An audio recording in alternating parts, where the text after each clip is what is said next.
Hello, everyone, and welcome back to another episode of A God Shift. I am your host, Shayna Rattler, and I am so thrilled that you are here today. But before we get started, I would love if you could do me a favor. Wherever it is that you're listening to this episode, I want you to take a screenshot. And with that screenshot, I want you to post it on your social media, tag us here at A God Shift, and then I just want to hear your biggest aha moment or your biggest takeaway from this episode. The reason why I do that is I'm not so much concerned about the vanity metrics, but I am concerned about when people are going through something, I want them to recognize that there's hope on the other side of that and that there's God in the middle of that. And so the more times that these episodes are shared, the more people that we can help along the lines of that mission. Well, I am really excited about my guest today. Again, I know I say that all the time, but my guest and I are part of the same organization. And just a couple of months ago at the time of the recording, we actually had the opportunity to spend some time together in person. And we talked about some stuff, and I'm excited about what she has done and what she has coming up as well. And so I look forward to this conversation. So here we go. My guest today is the award-winning author of 13 books and a popular Bible teacher at international women's events. She's also a member of the Advanced Writers and Speakers Association and of the First 5 Bible Study Writing Team, which is part of the Proverbs 31 Ministries. She has been a career missionary for 30 years. She and her husband have served in Nepal at a year-round Christian camp on an island off Canada's west coast and are now co-directors of International Messengers Canada, a missionary sending agency with 300 staff in 30 countries. They currently live full-time aboard a sailboat in Vancouver, British Columbia. Married in 1982, they celebrate 3 grown kids and 13 grandchildren. So she had 13 books, 13 grandchildren. So I don't know, maybe she's going to keep writing books to keep up with the number of grandkids, or maybe her kids will keep adding grandkids to add up to the number of books. But either way, I want to welcome to the show Grace Fox. Thank you so much for having me. It's just fun to be with you. I'm excited. So before we get into this conversation, and you and I have talked a little bit about this offline a couple of months ago, but all of my stuff is called a God shift. And I think it's important to tell folks, like, what the heck is that? And my definition of a God shift is the moment a disruption in your life collides with God's purpose, but then that moves you into greater possibility.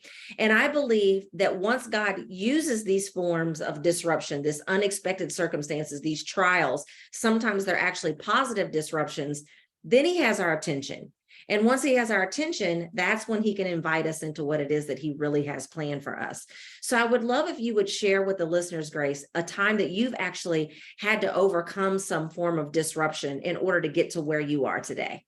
Mm-hmm. Oh, I could tell you several of them, but one that I think really changed my life happened when I was in my mid-20s. It just turned me on my head. My husband and I were married only 5 months when we went to Nepal as missionaries. And we lived in a little mud hut with a grass thatch roof and no running water, no electricity, no indoor plumbing. I had never camped. And so this was a huge situation for me to have to adjust to. And I went through some significant culture shock out there. I was the only Western woman in the village, and my Nepalese was like teeny tiny. I mean, I sounded like a 2-year-old trying to learn how to talk, right? So we had our first child was born out there, a son, and everything was okay. I mean, it was different raising a baby in a place like that. But then our second child was born when Matthew was 20 months old. And the second child, named Stephanie, she was born with a condition called hydrocephalus, which is too much water on the brain.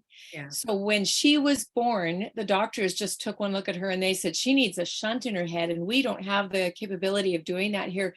You need to go back to North America on the first available flight. That was on a Tuesday.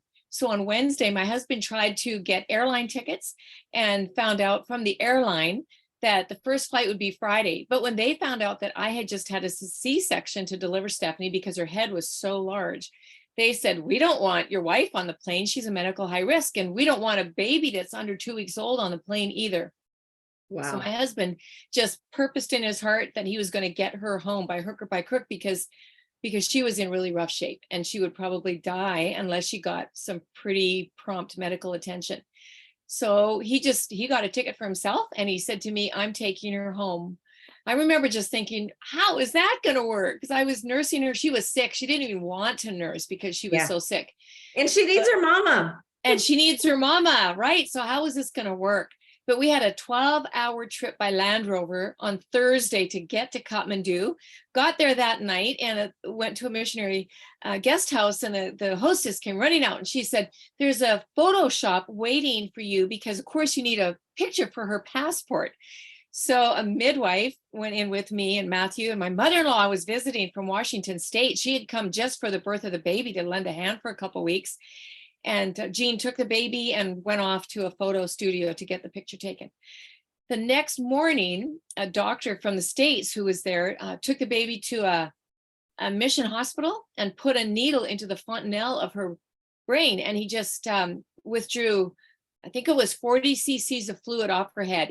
Another doctor did it the day she was born and withdrew 60 cc's just to get the pressure off her head. Yeah. And Jean went to the passport office at the embassy and got her passport. So while they were gone, another nursing mom who was at the missionary guest house, who had one of those Playtex nursing bottles with a plastic baggie, she and I together expressed enough milk to fill one bottle.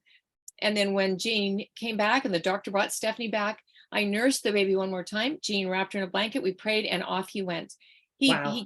The doctor said, if anybody at the plane asks how old she is, just say she's small, she's little, Yeah. she's new, but Just don't lie. say how that she's only 3 days old, because they can put the plane down for this. Oh my. And so I said goodbye to my baby, not knowing whether or not I would see her again alive.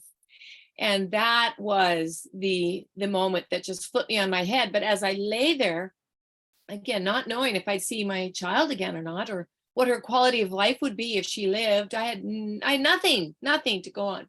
Yeah. I remember just saying, God, 2 years of culture shock, and we just got ready to spend the rest of our lives. We had an interview 1 week prior with a long-term mission agency because we wanted to commit the rest of our lives to staying in Nepal. And then boom, we were on our way back to North America.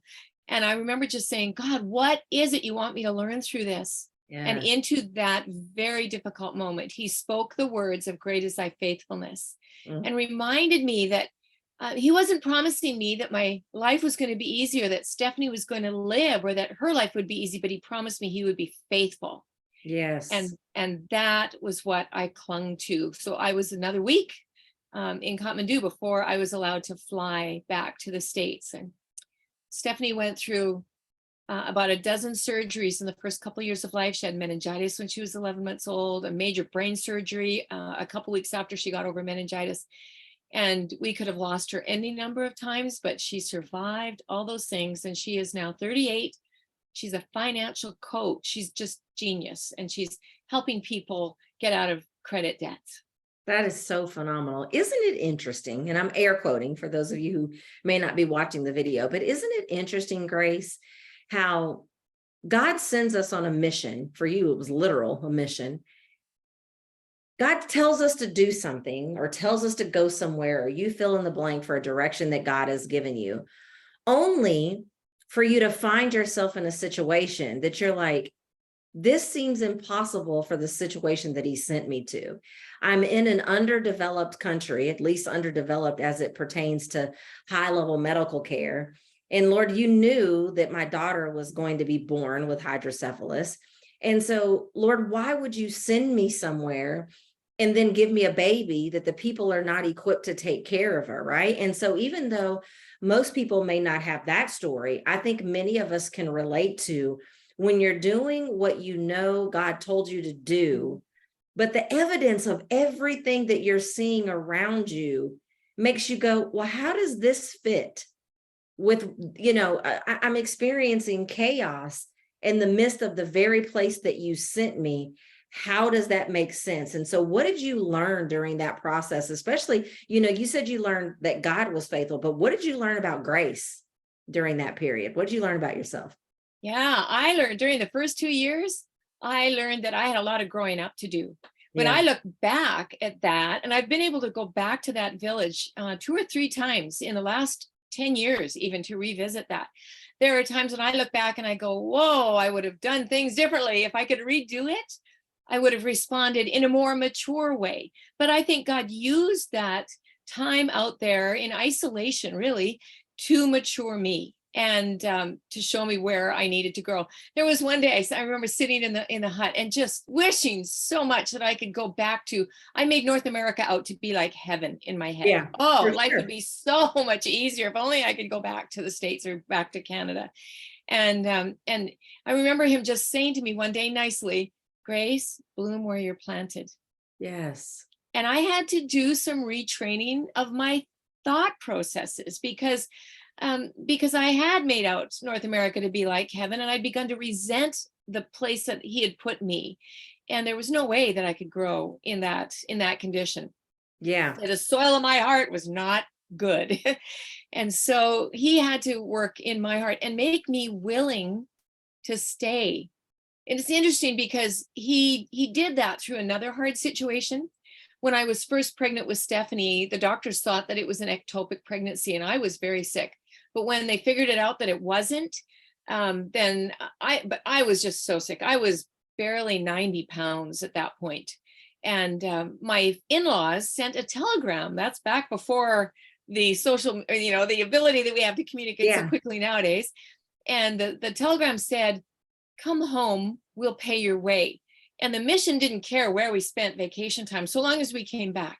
So that telegram came on a Sunday, and we were back in Washington State by Friday night. Wow. So we had 2 weeks in North America, and then we turned around, got on a plane, and went back. And it was those 2 weeks in North America were such a shock coming back, where we went into my husband's church and my home church, and we saw marriages were breaking up, Christian marriages. And we read the headlines of the paper, and it was drive-by shootings and road rage and all this kind of stuff. And we went, what is going on back here? Let's go back. Let's go back to our little village where we're making a difference. We can really make a difference back there.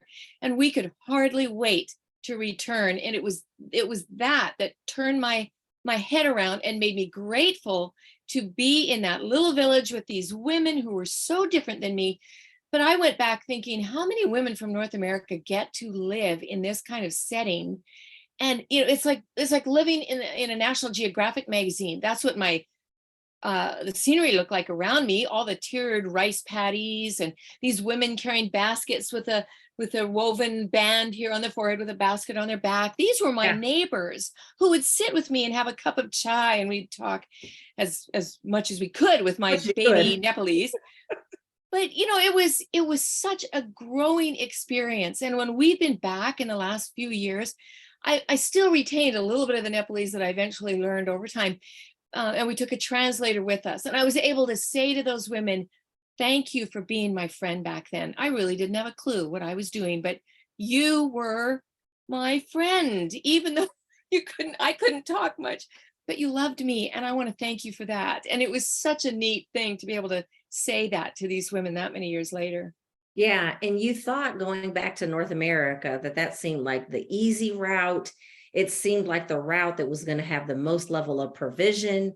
And what you realized is that taking the easy route was not necessarily the best route. And when you got what it is that you thought was going to be great, you immediately wanted to return back to where you were. I think there are a lot of us, that can relate to that. And I think that, wanting to take the easy way out or wanting to take the quick way out, even if it seems practical, is actually something that can allow us to miss what it is that God has for us. And I think that when God uses a form of disruption in our lives, we know that he wants it to be a tool that moves us forward. But so oftentimes there are barriers that actually keeps us stuck instead of that disruption moving us forward. In all of the years that you've been doing the work that you're doing and God downloading 13 books into your head to help people walk through life, what have you noticed are some of the most common barriers that when someone is facing some form of adversity in their life,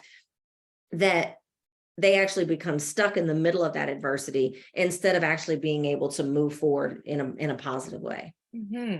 I think fear is a huge factor. because we get into that situation that suddenly, the rug might be pulled out from under our feet, and we don't know what that future is going to look like. And so we fear an unknown future, but we Yeah. also might fear failure. We might fear inadequacy. We don't have what it takes to get through this. And really, when I think about fear, I think at the root of it lies an inaccurate understanding of the character of God. That's so good.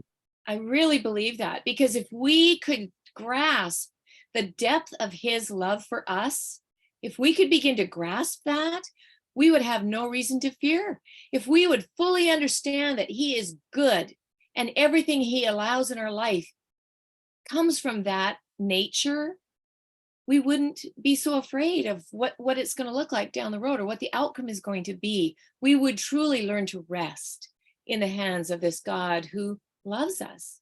Yeah. If we understood that. Yeah.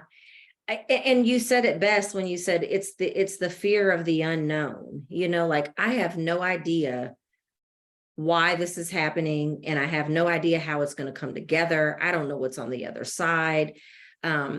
Even if I believe Romans 8:28, when it tells us that all things are working together for my good, like, even though I know that God is a good father, like, I just would feel a heck of a lot better if I knew what was on the other side of this. And oftentimes you'll get a glimpse, and then sometimes you get nothing. And I think even when he gives you something, he doesn't give you all of it, which frustrates the heck out of me, but that's not my way. Not his way of doing things. But I think you're absolutely right. The Bible tells us that, that fear is not something that God gives us, but fear is a very, very natural thing for us to experience. And so I love how you tied that back into, like, when we really understand the character of God, it should place us in a position that lessens the fear, because we can trust that he wouldn't allow anything to happen in our lives that was going to destroy us. And if we will just trust his process and trust his timing, I know that's what I struggle with the most is his timing, that we will actually get exactly where it is that he needs us to be. So I think that is a great perspective. So Grace, we're going to take a quick break. And when we come back, we're going to begin to talk about some action steps that people can take in order to move their lives forward when they find themselves faced with disruption. We'll be right back.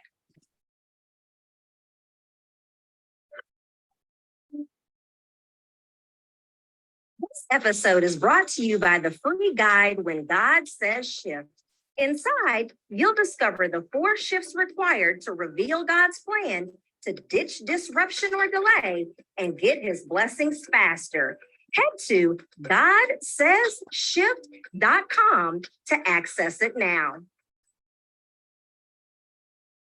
All right. So we're talking about disruption. We're talking about why God allows things to happen in our lives. He actually means it for our good. Sometimes it feels like it's going to destroy us, but if we avoid some of these barriers that we've been talking about, it actually will be a tool that will move us forward. And so, Grace, if someone is listening to this episode and they're actually struggling to try to figure out how they can shift their life forward in a more positive way when they're going through some type of turmoil or adversity, what advice would you give them of something that they could start to do right away? Well, I think of the passage in Philippians, it talks about bringing every care to the Lord. So we pray, but it also says to give thanks. And when we pray about everything, refuse to worry about anything, but pray about everything with thanksgiving, then he fills us with a peace as we live in Christ Jesus. And I look at that as a mathematical equation. So if I think about the 2 digits on one side of the equal sign in a mathematical equation, the 2 words in this word equation would be pray and give thanks equals peace. If we're missing one of those 2, we're not going to end up with peace. For years, I prayed. I would do what the scripture said, and I brought my concerns to the Lord and I prayed about everything.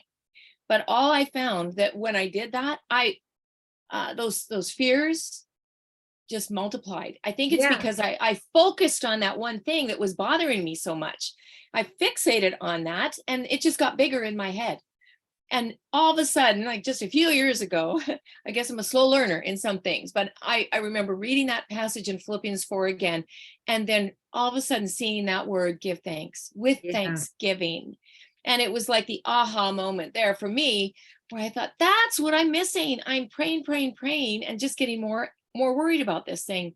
I'm missing the giving of the thanks. Not that I thank God for the hard time that I'm in, but I thank him that he's faithful in the middle of it. And I thank him that his promises are true and that he's with me and he will never fail. And he will work out his good purposes for his outcome. I wasn't very good at math. I was a great English student. I was a great science student. As a matter of fact, my freshman year of high school, I don't even think I went to my algebra class most of the time. But anyway, that's not about how much of a heathen I was in high school. But I do remember that when we learned about equations, that equations had to balance. And what I love about what you just said is that without the Thanksgiving piece of it, the equation doesn't balance. And sometimes when you're praying about the issue, I used to hear all the time, I used to go to these personal development conferences and they would say, what you focus on expands. And so although you're doing the right thing by going to God in prayer about the issue, but if you only focus just on telling him about the issue, then that just magnifies because you're now just focusing on that. Whereas if you add in the giving thanks, it balances the equation out. And that's the only way that you can get peace. And I think that that's a great way to teach about prayer, to say that, like, yes, I'm telling you to pray, but prayer comes with a warning sign. If you only pray about the problem, you can almost expect, at least in your mind, it may not be a physical manifestation that the problem magnifies, but you can almost guarantee that in your mind that the problem is going to magnify. And none of us are going to God in prayer because we want things to be worse. And so I think that that's a great way to teach about, like, how to effectively pray. Like, you can tell him about the problems. He knows about them before you mention them anyway. But in the process of praying and in the process of going through how you're going to overcome these challenges, make sure that you remember to give him thanks. I think that is so, so key. So Grace, before we begin to wrap up, I said when I read your bio that you had written 13 books, but I know that you've got something new that is coming out very soon. Can you tell us about that? Well, I just finished writing it. And so it will be out in the summer of 2024. And the working title right now is, let me get it. Names of God Devotional Study. And then there's a colon. And after that is Overcoming Fear. Wow. So it's really learning how to overcome fear by getting to know God through the names in Scripture, 7 names. So it's going to be great for Bible studies, book clubs, small groups, because they'll have questions to go with the chapters that I've got the teaching done for. That's perfect. And Christmas is coming up soon, so people can go ahead and get that now to start giving for gifts, or is that what's coming out next? Yeah, that's coming out next. But what they can pick up for gifts now is I had a trilogy of devotional books that came out and they've won awards. So Finding Hope in Crisis, Devotions for Calm in Chaos, Keeping Hope Alive, Devotions for Strength in the Storm, and Fresh Hope for Today, Devotions for Joy on the Journey. And 90 devotions in each book, wonderful, short, tightly focused little snippets for people who just want that nugget of truth. Maybe they're in a situation where their minds can't even comprehend a long passage of scripture because they are in crisis. Yeah. And so they just need something. They need biblical encouragement, but something that they can remember. And that's how these are written. And that is perfect, because if you are listening to this podcast, that's what this podcast is all about. Disruption can be replaced with a lot of different words. It can be replaced with crisis. It can be replaced with chaos. It can be replaced with challenges. It can be replaced with adversity. It all kind of means the same thing. But when I was writing my book, it had to start with a D, because I was talking about how out on the other side of that is destiny. So it had to start with a D. But if you're listening to this podcast, you're here because you want to learn how to overcome. And so these books are going to be great for you. They're going to be great for your loved ones, because we're all experiencing some form of those synonyms at any point in our lives. So how can they find all of these books, Grace?